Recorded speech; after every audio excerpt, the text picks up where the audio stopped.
Olá, sejam bem-vindos mais uma vez ao canal. Daqui quem fala, o Tony Eduardo, falo diretamente de Moçambique para o Brasil. No vídeo de hoje nós iremos reagir porque é que o Brasil ainda não é considerado uma potência. Não se esqueçam de subscreverem-se no canal e seguir o canal do vídeo que estamos aqui a reagir. O link estará aqui na descrição. Sem mais delongas, vamos!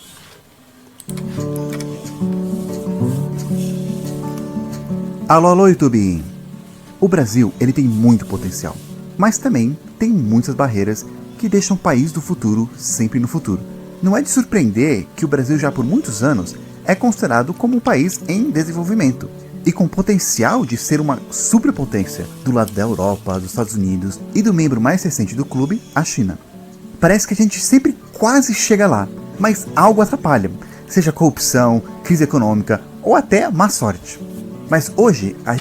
Claro, esse é um dos fatores. A corrupção é um dos maiores fatores que travam a subida ou a decolagem de um país.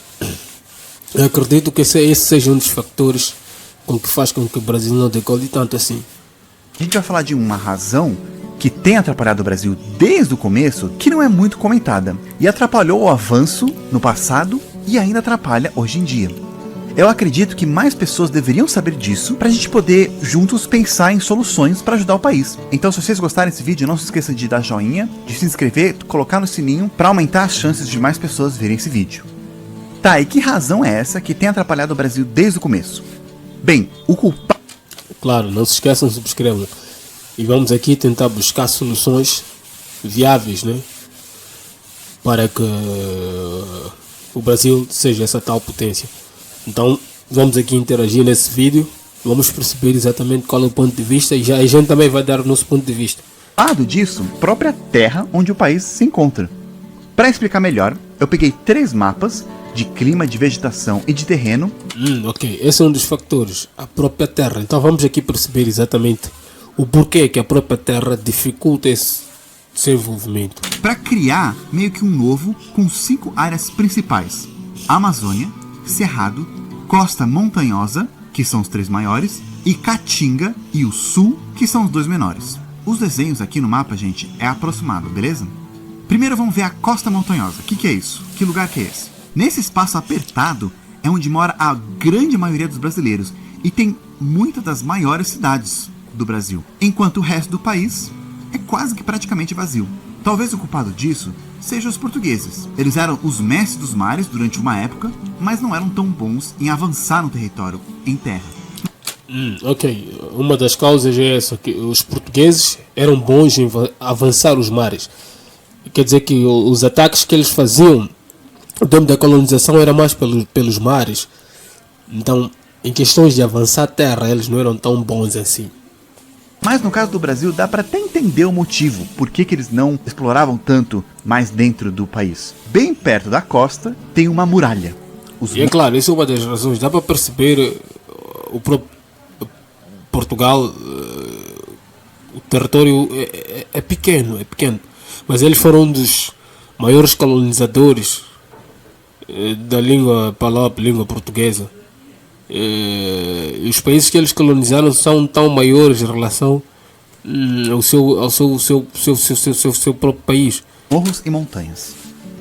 Vocês perceberam que eu chamei essa parte não só de costa, mas sim de costa montanhosa. Por quê? Não foi só para incluir Belo Horizonte, mas é porque literalmente depois do mar tem uma barreira natural de morros e montanhas durante toda essa faixa aqui. As principais cidades na costa, elas estão perto ou literalmente no pé desses morros. Dá para ver melhor isso quando você olha em mapa de relevo. Essa muralha, ela limita o crescimento das cidades, as isola uma das outras. Então, um dos fatores há esse limiar aqui dos morros. Os morros é que criam uma certa barreira para que é que nem uma barreira que não haja ponto de entrada nem ponto de saída, dificultando o comércio entre elas.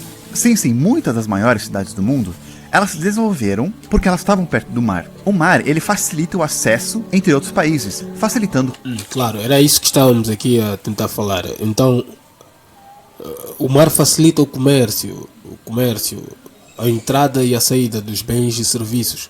Então, com essa barreira dos morros, essa dificuldade dessa penetração. Comércio que ajuda o crescimento da cidade. Tanto que países que não têm esse acesso sofrem até hoje. E também temos algumas cidades do mundo que elas conseguiram crescer mesmo em regiões montanhosas e meio que isoladas. Mas as maiores cidades que se desenvolveram, principalmente antigamente, elas não só tinham a vantagem do mar, como também elas tinham um terreno favorável. Por exemplo, vamos olhar São Paulo, Rio de Janeiro e Minas Gerais, que são entre as 6 maiores cidades do país, e as mais desenvolvidas também. Parece que elas estando perto uma da outra, Sim, essas cidades parecem estar interligadas. então o comércio é meio fácil, elas se ajudaram a crescer. Mas não deixe essa proximidade enganar vocês, porque entre essas cidades tem muito morro. Essas 3 cidades, elas são mais ilhas isoladas. Para ir do Rio de Janeiro para São Paulo, que é bem perto, leva em torno de 6 horas de carro, e de ônibus o caminhão mais ainda. Enquanto mais ou menos essa mesma distância geográfica nos Estados Unidos ou na China leva em torno de 4 horas. Dá para ver que várias cidades em outros países, elas cresceram porque elas eram perto uma da outra e cada um ajudou o desenvolvimento da outra. E não só elas cresceram, mas comunidades e outras cidades pequenas, entre elas, também se beneficiaram disso. No nosso caso aqui, transportar coisa entre essas 3 cidades fica muito difícil, demorado, mais caro, com maior risco e mais complicado do governo bancar e manter. E entre essas 3 cidades, tem quase nada, algumas cidadezinhas aqui e ali, bem diferente de quando olhamos para outras grandes cidades em outros países. Sem contar que... Quer dizer aqui que até entre cidades mais próximas, há morro, há montanhas ali, a dificultar essa passagem é complicado. que essas 3 maiores cidades, elas também estão bem longe das outras grandes cidades do resto do país. E essa dificuldade, ela existe hoje em dia. Imagina como era antigamente. Ah, mas nos Estados Unidos também tem aquele relevo ali, também tem aquelas montanhas ali. E do outro lado tem cidades bem grandes também. Como que elas cresceram? Se elas estavam isoladas das outras. Sim, ali tem um... Sim, e essa é uma diferença. Uma diferença que dá para notar. Os Estados Unidos também tem algumas cidades com esses relevos. Então, vamos perceber aqui mais adiante qual é essa diferença. relevo que meio que separa a costa americana do centro-oeste, mas lá tem um outro fator que ajudou aquelas cidades: os rios. Chicago é só a super cidade que é hoje por causa disso, principalmente por causa do rio Mississippi, que é um dos rios mais importantes do país. Os rios, eles disponibilizam um meio de transporte mais rápido e mais barato, sendo super ideal para exportar e vender produtos. O Paraguai pode não ter mar, Ok, uma das alternativas é essa, é que há facilidade de rios. mas tem um rio, e é graças a esse rio que o país começou a existir basicamente. Aí você pode até pensar, então o Rio Tietê e o Rio Pinheiros, que basicamente cortam a cidade de São Paulo, eles ajudaram a cidade a crescer. Mais ou menos. Sim, os rios ajudaram o desenvolvimento de São Paulo, mas não da maneira que a gente pensa, pelo menos não na maneira dessas outras cidades. Eu também fiquei surpreso em descobrir isso, mas apesar de estar bem perto da costa, esses rios não vão em encontro do mar por ali, eles não desagam por ali. Ao contrário da maioria dos rios do mundo, que vão direto para o mar, o Rio Tietê, assim como vários rios dessa parte sul e sudeste do Brasil, eles correm para o país adentro. O Rio Pinheiros, ele se junta com o Rio Tietê, que vão andando, vão subindo, até se encontrar no Rio Paraná. E aí esse Rio Paraná, ele desce, passa lá por Foz do Iguaçu, por Paraguai, passa pela Argentina e deságua lá embaixo, sendo o 8º maior rio do mundo e o 2º maior rio da América do Sul. E sim, é um caminho muito mais comprido e passa por outros países, então parece que é mais complicado, mas muitas vezes é mais barato transportar produtos por esse caminho do que esse pequeno trecho da... Quer dizer que é mais barato transportar por uma distância tão longa como essa em relação a esse trecho pequeno. Extremamente complicado. A costa aqui em São Paulo. Ou seja, muitas coisas importadas de São Paulo, elas são embaladas e revendidas lá na Argentina. Não é à toa que essa parte aqui ganhou o nome de Rio de Prata. Então sim, rios são super importantes para o desenvolvimento de um país, principalmente se aquela cidade não está perto do mar. Porque além dele disponibilizar pesca, água, eles também, se forem navegáveis, conectam cidades do interior do país e podem trazer comida de partes do país que são mais agrícolas. Então basicamente os rios conectam áreas agrícolas para cidades e podem conectar também de cidades para o mar, que conecta para o resto do mundo. E essa facilidade em conexão ajuda muito no desenvolvimento do país. Então tá, já sabemos que essa costa aqui montanhosa não ajuda muito, nem os rios de lá. Ok, claro. Existe essa crosta, essa montanha que veta, que barra a entrada para o território brasileiro. Então, essa é que complica essa demanda de entrada e saída de bens e serviços. Então vamos para uma outra região do mapa, que já abriga não só o maior rio das Américas, mas o maior rio do mundo, dependendo para quem você pergunta. Que dessa vez ele corre para o lado certo, e também deságua dentro do Brasil. Sim, parece que o rio Amazonas ele tem bastante potencial, mas apesar de ter todas as características certas e realmente ajudar nas cidades lá do estado, o seu potencial não é tão explorado como é muitos rios em outros países. E a região apresenta algumas outras dificuldades também. Mesmo cobrindo um tamanho gigantesco, a maior parte dele não tem cidade. E as cidades que tem são super isoladas também, cercadas por floresta. A maior cidade da região, que é Manaus, só tem 3 saídas por terra, sendo que nenhuma dessas 3 saídas conectam Manaus para a maior parte do Brasil. Até hoje não existe nenhuma maneira de cruzar o rio Amazonas por terra. Então, se você quiser chegar em Manaus, ou é por avião, ou por barco, ou por balsa. E o rio também ele é mais instável, comparado com o rio Nilo, ou o rio Amarelo lá da China, ou o rio lá da Mesopotâmia, que também alagam, mas mais regularmente. Por causa disso, não teve desenvolvimento de agricultura em volta do rio. Como nas... É claro, esse alargamento dificulta a agricultura, essa enchente toda desarma com toda a agricultura criada naquele território. As outras regiões que mencionei. A terra também, apesar de não parecer, ela não é muito fértil para plantio. E também, gente, a gente não quer desmatar ainda mais, né?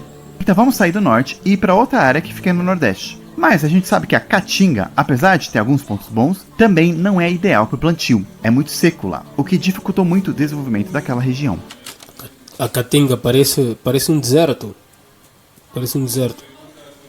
Agora, indo para o sul, lá tem uma mistura de Mata Atlântica, com pampas e terras mais planas. E aí sim, essa região tem condições melhores para plantações. Por isso que por muitos anos, o sul alimentava o Brasil e era a principal região para a agricultura. Não é à toa que o gaúcho tem todo aquele estereótipo de fazendeiro. Mas mesmo assim tem alguns problemas. A costa montanhosa ainda está em grande parte dessa região. Aqueles rios também tem aquele mesmo problema, correndo para dentro, indo para o rio Paraná. E toda a agricultura lá não era suficiente para alimentar todo o país. Por isso que por muitos anos o Brasil ele tinha que importar comida para alimentar a população. Então sobrou agora essa grande pedaço aqui, o Cerrado. E quando eu falo grande, é bem grande mesmo, gente. Cabe alguns países lá dentro. Mas esse local... Caraca, mano. Só o Cerrado cabe ali Portugal, Espanha... Também tem alguns problemas. Ou pelo menos tinha, já tá melhorando. O primeiro é o solo. O solo cerrado, ele é muito ácido e infértil.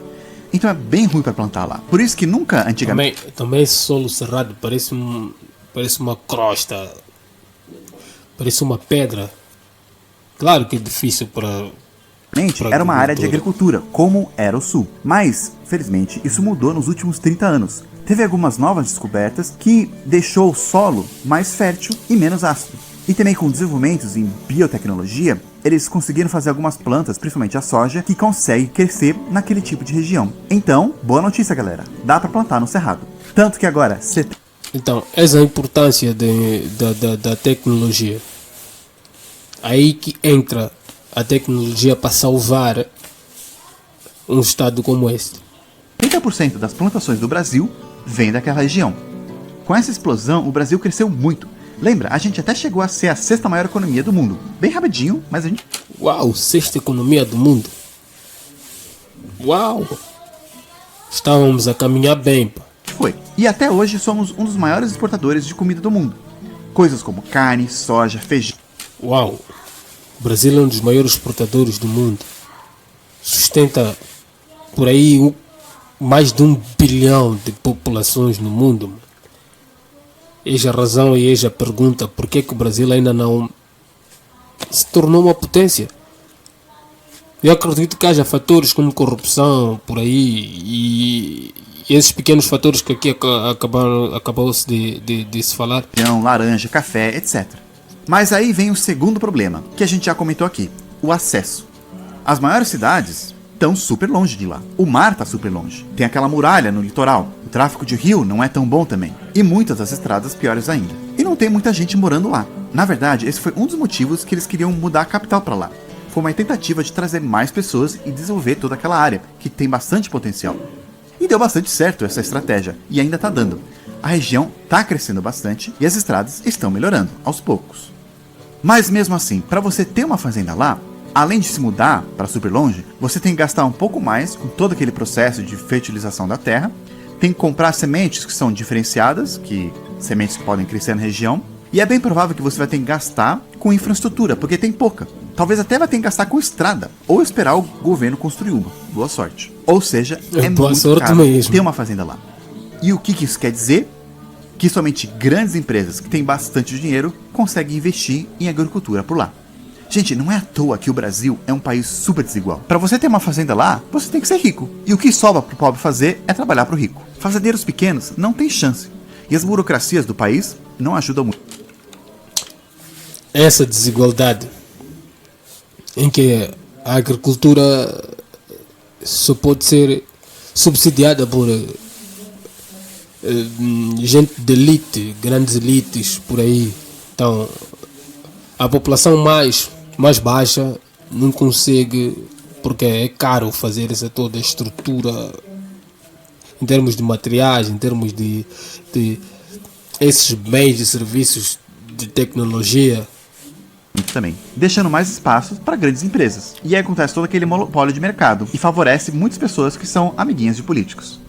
Pois é, esse ponto que estamos aqui a falar, a corrupção. Quando favorece amiguinhos de políticos, então a situação fica complicada.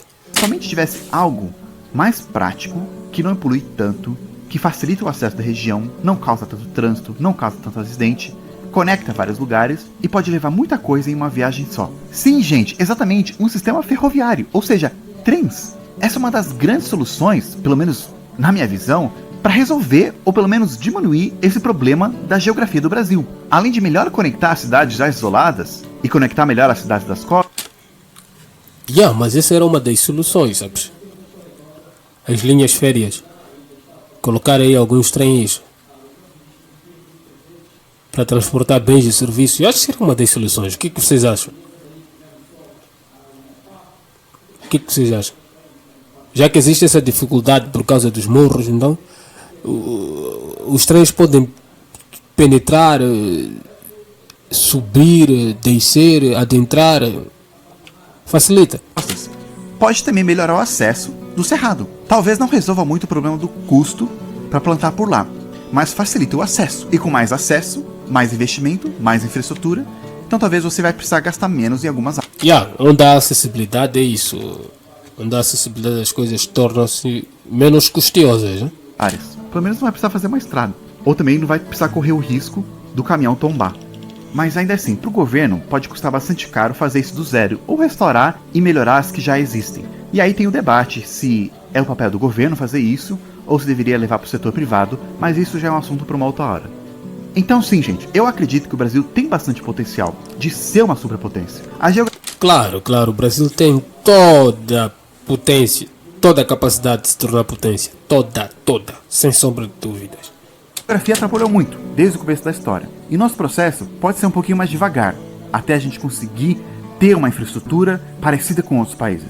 Mas é possível. Se você também acredita nesses problemas e talvez nas soluções, então compartilhe esse vídeo pelo menos com uma outra pessoa. Lembra que nem eu falei naquele vídeo sobre como resolver os problemas do mundo? Quanto mais pessoas estão envolvidas em um mesmo problema, mais chances daquele problema tem de ser solucionado. Então eu acho que seria muito bom mais pessoas debatendo sobre esses problemas e pensando em possíveis soluções. Falando em compartilhar e educação, você já conhece o canal do Politize no YouTube? Assim como o Plano Piloto, o Politize tem muitos conteúdos de educação política, muitos mesmo. Lá você pode encontrar muitos tipos diferentes de vídeo. Vídeo que descomplicam temas que talvez sejam muito complicados para a gente entender. Também vídeos para a gente refletir sobre o ambiente social político aqui do Brasil. E o que eu gosto bastante deles é que eles também, assim como eu aqui no Plano Piloto, buscam explicar as coisas de uma maneira muito mais simples e mais fácil de entender. Muitas vezes eu até uso artigos deles para me ajudar a preparar em alguns vídeos. Toda semana tem vídeo novo lá, então dá uma olhada também. Vou colocar o link na descrição ou você pode clicar no cartão que vai aparecer aqui. E então, por enquanto, eu vou ficar por aqui e nos vemos no próximo vídeo. É isso aí, não se esqueçam. Sigam a Politize, sigam o Plano Piloto, sigam também o nosso canal aqui, para que possam receber todos os conteúdos que a gente colocar aqui na plataforma. E estamos juntos. Ou no próximo podcast. Fui!